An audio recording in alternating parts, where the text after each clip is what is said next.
जी अस्सलाम स्टूडेंट्स। तो कल हमने ना यूरिनरी सिस्टम स्टार्ट किया था, तो नेफ्रॉन में पढ़ लिया, तो उसके पार्ट्स में पढ़ लिया। आज हम पढ़ते हैं कि टाइप्स ऑफ नेफ्रॉन। ठीक है, तो नेफ्रॉन की कितनी टाइप्स होती हैं? दो तरह के नेफ्रॉन होते हैं। किडनी जो होता है ना, वो बना होता है मिलकर बना होता है, नेफ्रॉन से मिलकर बना होता है। ठीक है, ये किडनी है, इसके ना जो बाहर वाला पार्ट है वो है ये कार्टेक्स, और अंदर वाला पार्ट है ये है कार्टेक्स, और ये वाला पार्ट क्या है? मेडुला। सर ये पढ़ नहीं आता सर। तो नेफ्रॉन से मिलकर किडनी बनता है। किडनी के अंदर जो नेफ्रॉन है दो पार्ट, एक कौन सा वर्टिकल और दूसरा कौन सा है एक्स्ट्रामेडुलर। ठीक है, तो वर्टिकल कौन सा होता है? यानी ऐसे नेफ्रॉन जिनका जो ग्लोमेरुलस होता है ना, वो कार्टेक्स में होता है मोस्टली। ये देखिए, ये इसका मोमेंटम सूल है, ये पीसीटी है, ये लूप ऑफ वेलने कर दो, ये कलेक्टेड टैक्स है। ठीक है जी। ये अब इसका देखें, इनका जो ग्लोमेरुलाई है ना, ग्लोमेरुलस, वो यहाँ होते हैं, ग्रीनल आर्टरी आती है और ये टफ आती है। ठीक है, अब इसको हम कहते हैं ग्लोमेरुलस। अब ये ग्लोमेरुलस कहाँ पे है? कार्टेक्स में है, यानी outer part of the kidney. Kidney के आउटर पार्ट में इस तरह के नेफ्रॉन को कहते हैं वर्टिकल।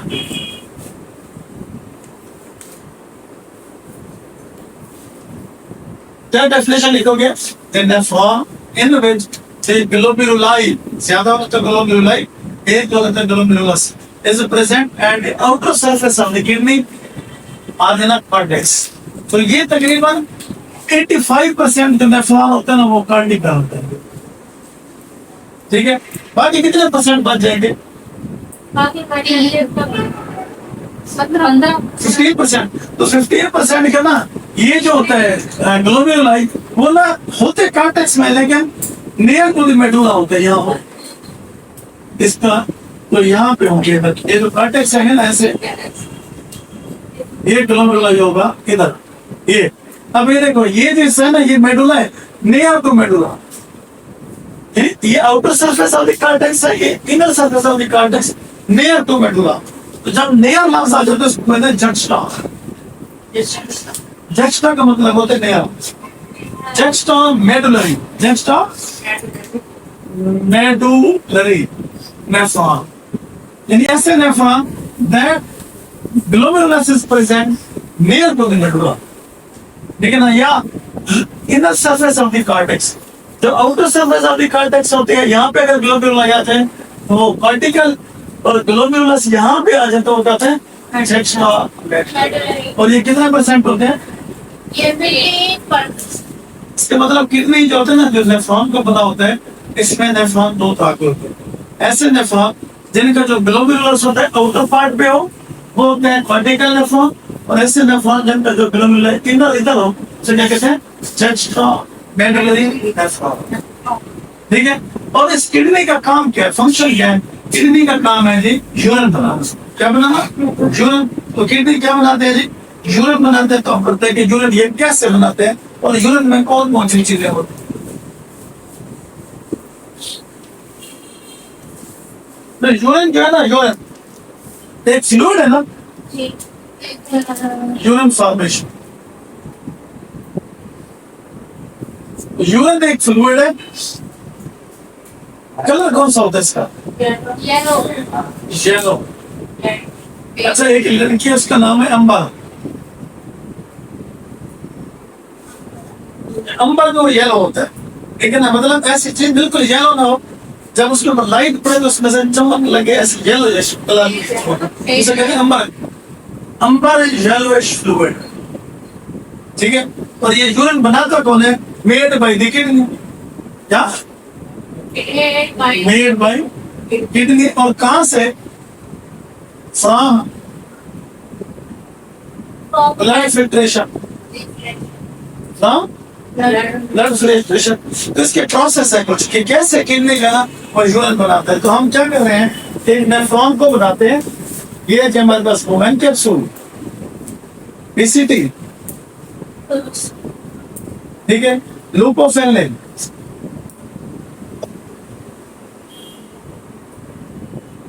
Still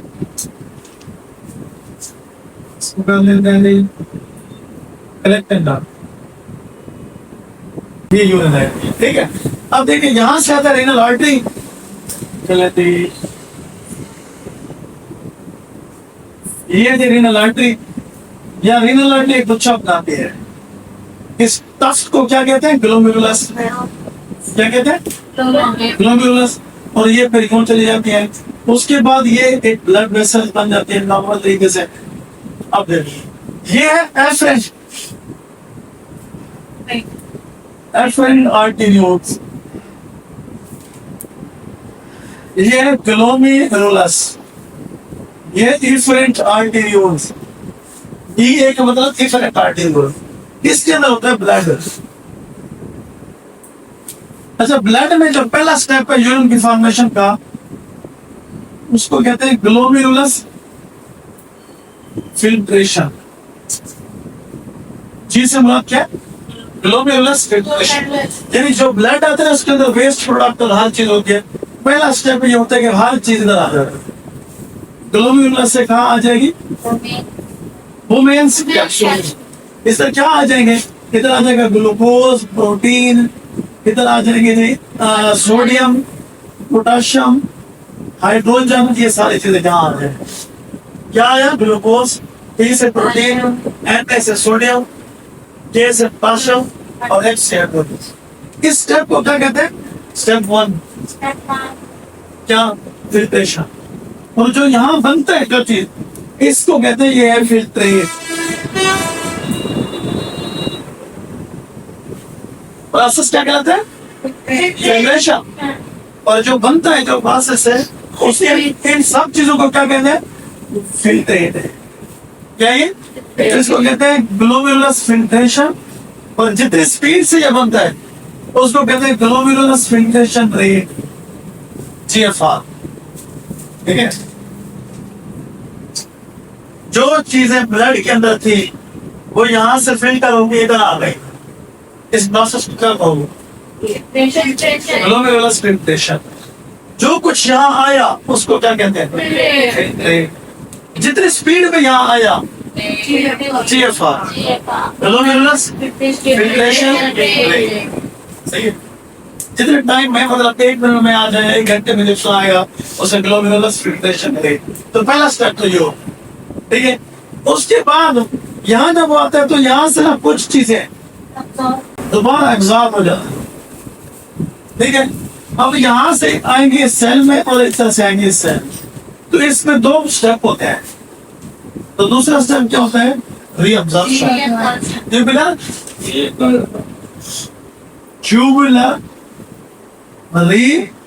reabsorption. ट्यूबुलर का मतलब होता है ये ट्यूब्यूल, रीनल ट्यूब्यूल, इससे चीजें कुछ यहाँ रीअब्जॉर्ब हो जाती है। मतलब हर वो चीज रीअब्जॉर्ब हो जाएगी जो ब्लड को जरूरत है। और वो उसके जो प्रोसेस होंगे 2 होंगे। एक होगा प्राइमरी एक्टिव ट्रांसपोर्ट और दूसरा होगा सेकेंडरी एक्टिव ट्रांसपोर्ट। यानी कुछ चीजें यहाँ से आएंगी यहाँ और यहाँ से आएंगी यहाँ। 2 स्टेप हो, ठीक है। अगर एटीपी यहाँ पे यूज हो, प्राइमरी एक्टिव ट्रांसपोर्ट है।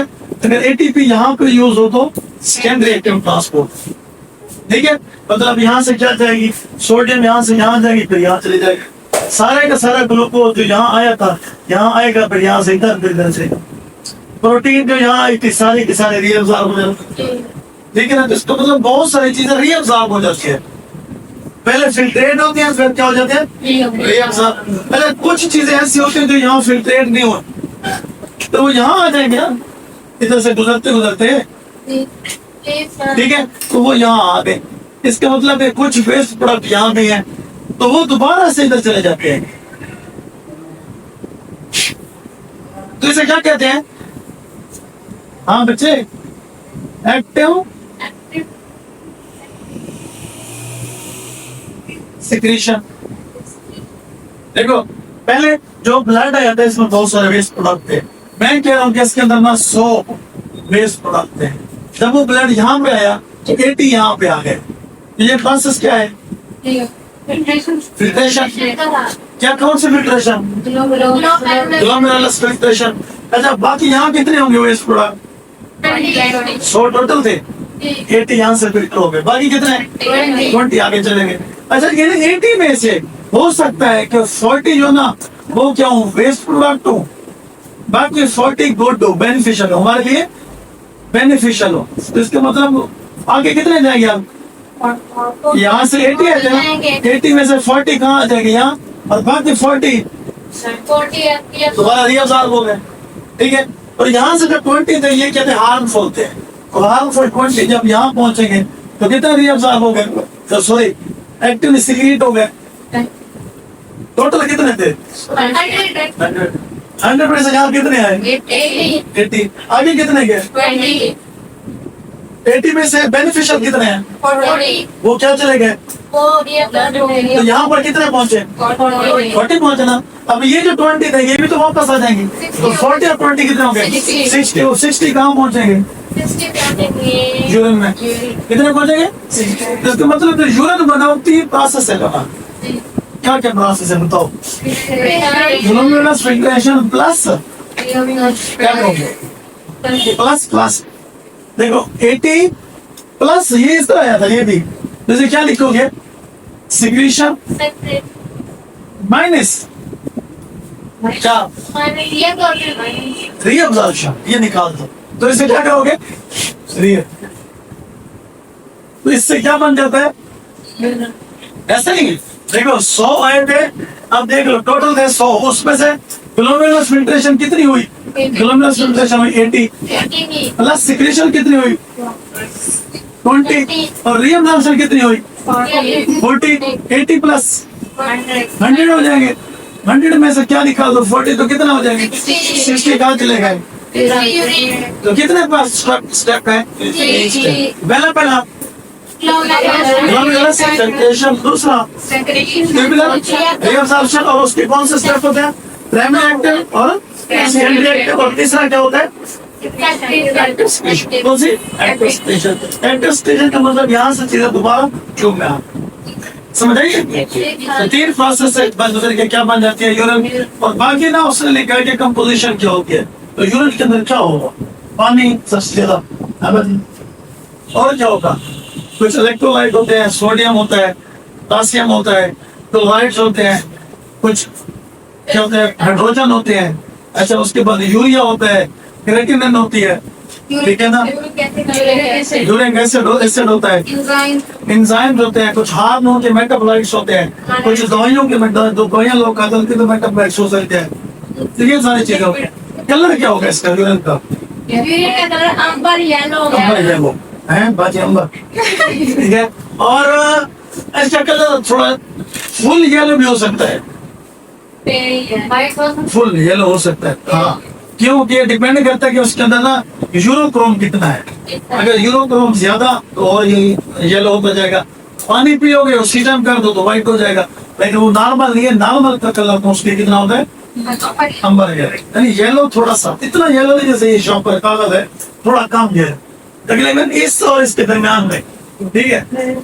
और इसके अलावा कितना एक दिन में कितना यूरिन पास करना चाहिए आपको, हाफ लीटर से लेकर 1.5 लीटर नॉर्मली, तो आप लोग में लिखा हुआ कि 1000 ml से लेकर 1500 ml तक है ना मिनिमम। हम वैसे कहते हैं कि 500 से लेकर 1500 तक हमको डेली कितना यूरिन पास करना चाहिए,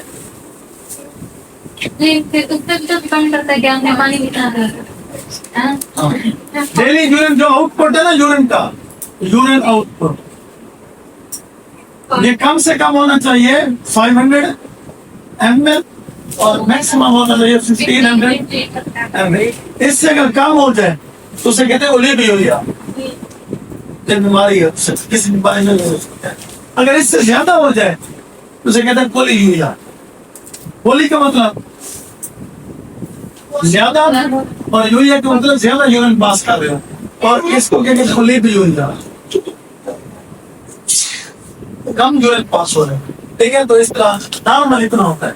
इसको बैलेंस कौन करता है, कितना यूरिन बनाना है यहाँ, वो होता है एक हार्मोन है, उसका नाम है ADH, एंटी डायूरेटिक हार्मोन। क्या नाम है इसका, एंटी डायूरेटिक हार्मोन। ये क्या करता है, इन सेल के ऊपर काम करता है, कलेक्टिंग डक्ट के सेल के ऊपर काम करता है और ये बताता है कि कितना पानी हमारी बॉडी में जाना है और कितना पानी बॉडी से यूरिन में जाना है। इसका मतलब इसका रेगुलेटर कौन सा है, एडीएच। कौन सा रेगुलेटर है, एडीएच का क्या मतलब है, एंटी डाययूरेटिक हार्मोन। और ये कहाँ काम करता है, कलेक्टिंग डक्ट कहाँ पे, और ये क्या फैसला करता है कि कितना पानी हमारी बॉडी में जाएगा किडनी से और कितना पानी हमारी बॉडी से यूरिन में जाएगा। इसका मतलब ये तो रेगुलेट करता है। अगर ये ज्यादा होगा, आप बताओ एडीएच का इफेक्ट ज्यादा हो गया, एडीएच का इफेक्ट, तो आप बताओ यूरिन ज्यादा बनेगी कम, ज्यादा होगा तो कम बनेगी। ये एंटी एंटी डायूरेसिस कहते हैं कि यूरिन का ज्यादा बना, यूरेसिस ज्यादा बना। अगर ये ज्यादा है इसका मतलब इसका इफेक्ट में ज्यादा हो और इसका इफेक्ट क्या है, यूरिन को कम बनाना। तो अगर ये ज्यादा हो जाए तो यूरिन का लेवल कम हो जाए, यूरिन का वॉल्यूम। इस हार्मोन को कहते हैं एंटी डायूरेटिक। डायूरेटिक मतलब होता है कि ऐसी चीजें जो यूरिन के वॉल्यूम को बढ़ा देती है। अगर कोई ऐसी चीज है जो यूरिन के वॉल्यूम को कम कर दे तो होती है एंटी डायूरेटिक। क्या होती है, एडीएच के एंटी डायूरेटिक हार्मोन है। अगर ये ज्यादा होगा तो यूरिन का वॉल्यूम क्या बनेगा, कम। ठीक है भाई। And